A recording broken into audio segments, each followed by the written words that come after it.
Dinumog ng mga basketball aficionados ang pagsisimula ng kaugmahan Summer Invitational Inter-Barangay Selection Cup 2023 sa Barangay Burabo, Daet, Camarines Norte. Ang nasabing aktibidad ay nilunsad sa kagandahan loob ni Daet Municipal Councilor Ronnie Valencia bago ang formal na pagbubukas ng programa.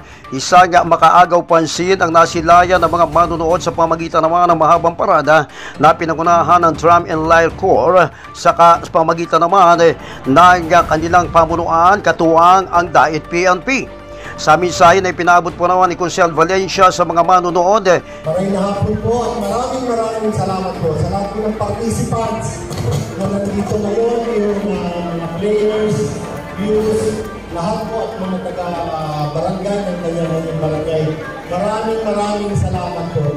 Ito po ay nangyaring ginawa ko na kaugmahan lang talaga ng barangay na naisip ko kasi mayo po baga kita na kita nagkaugwanan na inter-barangay tournament.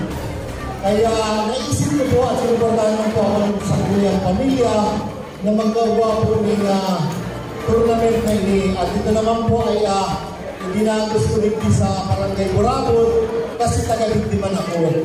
At yan po ay pinapasalamat ko rin po sa Barangay Council, sa pamumuno po ni Cap Pusito Panotes, ang pagbibigay po niya sa akin ng permission na magamit itong Barangay Overboard.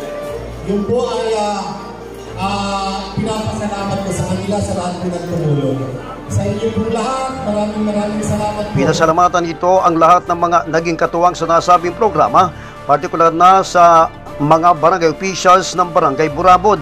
Sinabi nito na dahil sa puno ng aktibidad ang nakalipas na kapistahan at hindi nakapaglunsad ng basketball tournament ang bayan ng Daet.